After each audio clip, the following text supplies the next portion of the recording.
3, 2, 1.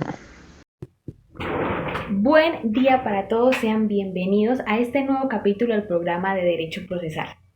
El día de hoy tenemos un tema bastante interesante, ya que tiene que ver acerca de los bienes vacantes y mostrencos, pero iremos más allá de la definición y diferenciación de estos para realizar un estudio de cómo es el ejercicio en materia procesal. Es decir, si bien son procesos declarativos y verbales, tienen algunas disposiciones especiales que señala el Código General del Proceso, las cuales vamos a analizar el día de hoy a partir de nuestros expertos para de igual forma concluir una pregunta que muchos nos hacemos y es sobre si no terminaría siendo más efectivo el realizarlo por medio de un proceso de declaración de pertenencia y en ese sentido, ¿cuál terminaría siendo la diferencia y en dónde se dividen entre estos y para qué el Código General del Proceso le asigna a la declaración de bienes vacantes o mostrencos un apartado especial en los procesos verbales? Comencemos.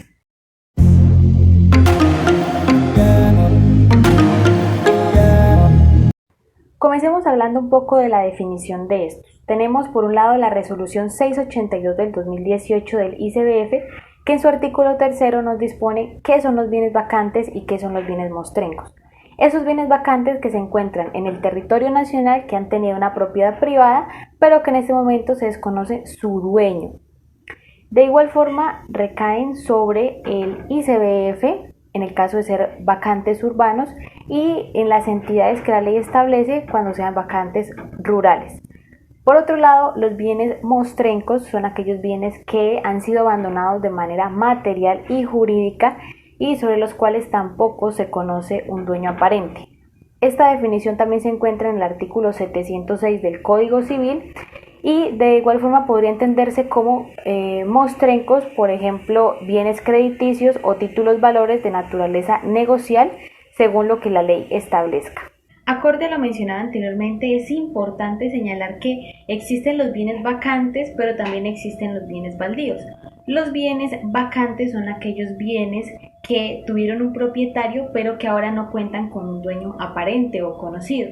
Mientras que los bienes baldíos, su dueño es el Estado y no ha salido del patrimonio de la nación.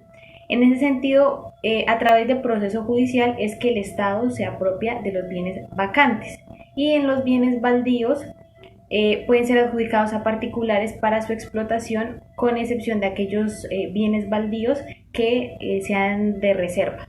Es decir, en palabras más sencillas, los bienes vacantes son aquellos bienes inmuebles sin un dueño aparente, y los bienes mostrencos son aquellos bienes muebles sin un dueño aparente tampoco. También es importante recalcar que ambos tipos de bienes deben encontrarse dentro del territorio nacional y mientras se desconozca su dueño serán propiedad del Instituto Colombiano de Bienestar Familiar, en el caso de los vacantes urbanos, y cuando se trate de bienes vacantes rurales estarán bajo la administración de la Agencia Nacional de Tierra, que anteriormente era dirigido por el Fondo Nacional Agrario.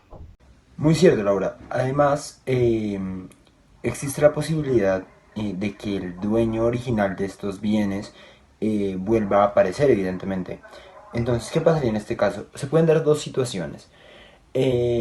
Una es que en dado caso de que el bien aún no se haya enajenado por parte del Estado, se le devolverá la propiedad al dueño verdadero, pero este deberá pagar todos los gastos de cuidado y los demás gastos que haya hecho la persona quien denunció o reportó la calidad de ese bien como vacante o como mostrenco. Y el otro caso que se puede dar es que si la cosa ya se encuentra enajenada por el Estado, se verá como irrevocablemente perdido para el dueño, lo cual debe ser muy triste, la verdad.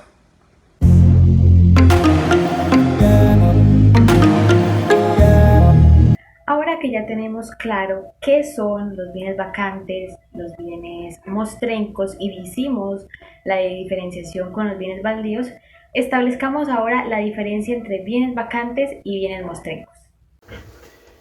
Ahora bien, según lo expuesto por el compañero Miguel Ángel Mesa, hay varias diferencias que tienen estos conceptos, como lo es el bien vacante y el bien mostrenco, que en este caso la que más resalta sería el hecho de la calidad del bien a los cuales estos acogen sus conceptos.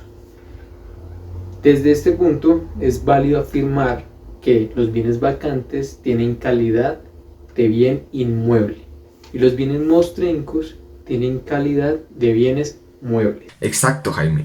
Y esto se comprueba en el artículo 706 del Código Civil, en el cual se estipula lo siguiente. Estímanse bienes vacantes los bienes inmuebles que se encuentran dentro del territorio respectivo a cargo de la nación, sin dueño aparente o conocido, y mostrencos los bienes muebles que se hallen en el mismo caso. Como dato curioso y diferenciador, tenemos en cuenta la sentencia del 15 de junio de 1939 de la Corte Suprema de Justicia. ¿Por qué es tan importante esta sentencia? Bueno, lo más importante y lo que más resalta es un requisito fundamental, que a priori del bien vacante se necesita un requisito importante, el cual es el dueño pasado. Necesitaría que para confirmar su validez y su calidad como tal de bien vacante necesita un dueño anterior. En el caso de que éste no cuente con un dueño pasado, con un dueño anterior, se considerará como un bien baldío. Un dato curioso sobre esta clasificación de los bienes es que los que se hallen de manera fortuita se destinarán a población desplazada y a víctimas del terrorismo. Y si los encuentra la fuerza pública, un 40% de los bienes que se encuentren se destinará a incapacitados y a familias de heridos en combate. Esto según la ley 1201 del 2008.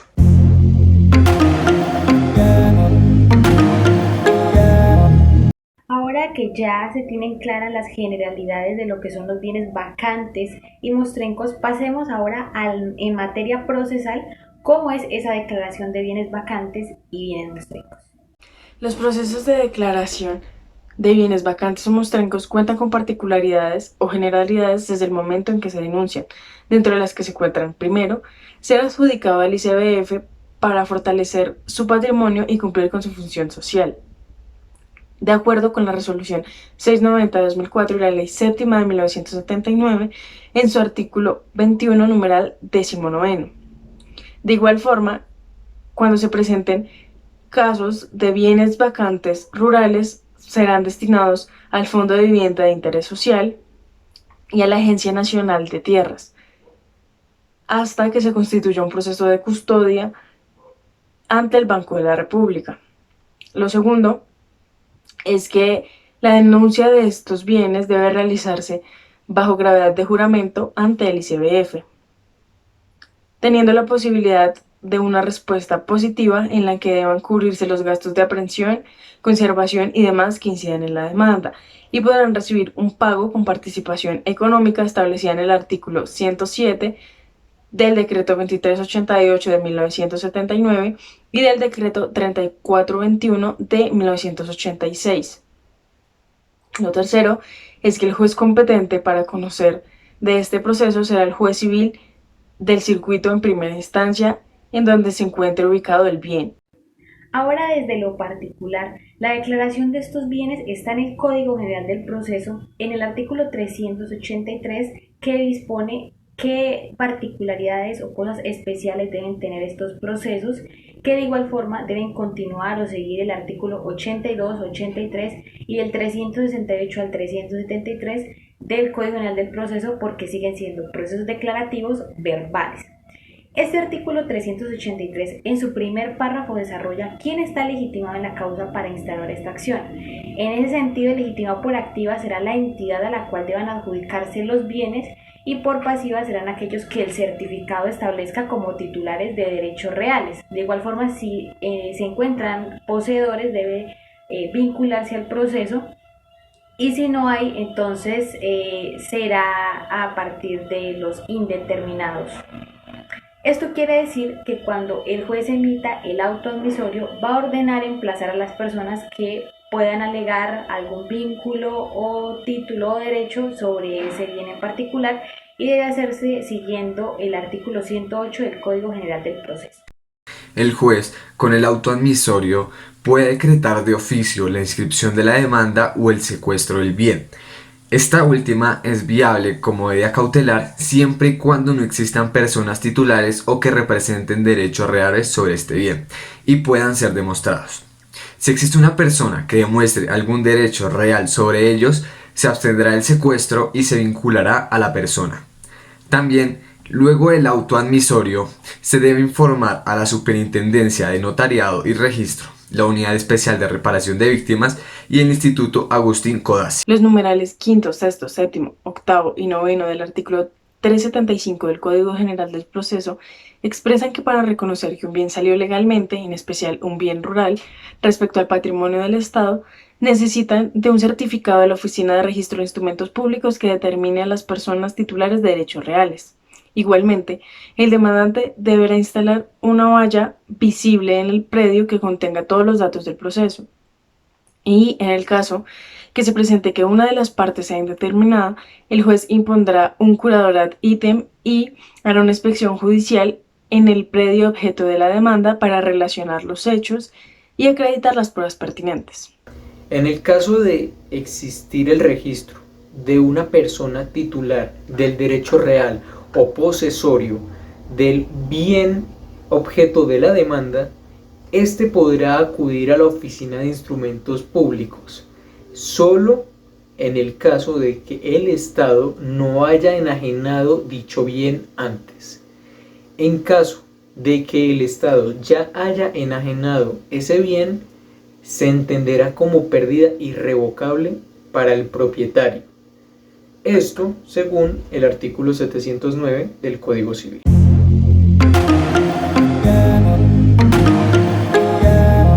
Podría decirse que el término declaración y la manera en cómo el código estipula la declaración de bienes vacantes y mostrencos terminaría siendo igual al proceso de declaración de pertenencia establecido en el artículo 375 del Código General del Proceso. Hoy, en este episodio, vamos a analizar cuáles son las diferencias. ¿Y cuál sería esta diferencia entre el proceso de declaración de bienes vacantes y mostrencos y un proceso declarativo de pertenencia? La principal diferencia radica en que para interponer o presentar una demanda de declaración de pertenencia es necesario pretender haber adquirido dicho bien por medio de una prescripción. En cambio, cuando es una demanda destinada para la declaración de un bien vacante o mostrenco, simplemente es necesario que dicho bien tenga un dueño desconocido y éste lo haya abandonado, o que el dueño haya fallecido y no tenga herederos. De igual forma, el numeral cuarto del artículo 375 del Código General del Proceso señala que no procede para entidades de derecho público o para bienes imprescriptibles. Como dato curioso, una de las formas particulares de conseguir dinero en las primeras décadas del siglo XX, y esto se puede corroborar tanto por el Consejo de Bogotá como en el registro municipal, era la denuncia de bienes ocultos, vacantes y mostrencos. Esto se prestó para varios enfrentamientos entre distintos denunciantes, ya que el denunciante se llevaba el 50% de lo que se lograra vender en la subasta, y esto podría ocasionar variedad de denuncias. Uno de los casos más curiosos que se pueden encontrar en el Fondo Consejo de Bogotá es el de Manuel Campillo, quien hizo una denuncia por los bienes de sucesión de la señora Juana Escandón, pero resultó que Armando Neira, otro habitante de la zona, había celebrado un contrato con el personero municipal por la denuncia de los mismos bienes de Juana. Antes de definir si la sentencia era válida o no, primero la justicia tuvo que decidir quién fue el primer denunciante, lo cual se vio reflejado en un largo litigio, evidentemente, porque es un tema complicado. Además de que mientras duró el proceso se tuvo que sellar toda la casa de Juana Escandón. Bueno, como dicen por ahí, el que primero se arrodilla, primero se confiesa.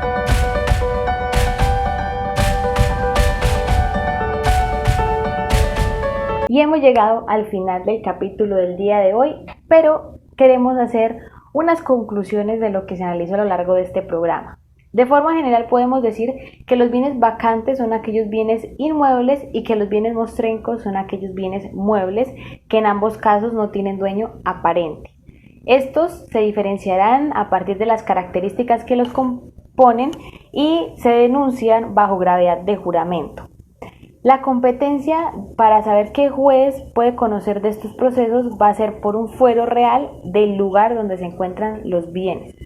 Ahora, a modo particular, analizando el Código General del Proceso, tenemos que estos son procesos declarativos verbales, por lo tanto deben, al igual que lo que analizamos en el programa, cumplir con los requisitos del artículo 82, 83 y del 368 al 373, pero también tendrá unas disposiciones en el proceso que están en el artículo 383 sobre acerca de, por ejemplo, saber quiénes son los legitimados por activa, es decir, a quienes se le adjudica el bien, y los legitimados por pasiva, que son aquellos titulares del derecho real que aparezcan en el certificado de tradición y libertad, y también, obviamente, si existen poseedores.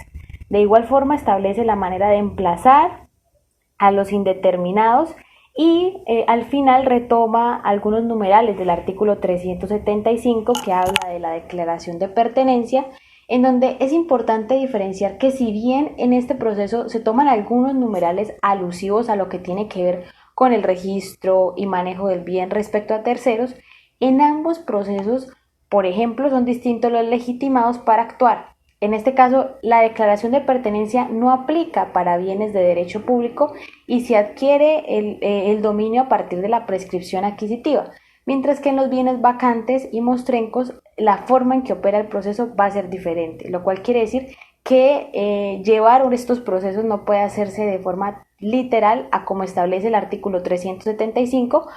Esto representa que ambos procesos no son iguales y que sus disposiciones especiales hacen que ambos se deban tramitar. Si bien siguen siendo como procesos verbales, las disposiciones especiales harán que se tramiten con algunas cosas diferentes. Entonces, esperamos que les haya gustado el programa del día de hoy. No olviden seguirnos en nuestras redes sociales y nos vemos en una próxima emisión. Hasta la próxima.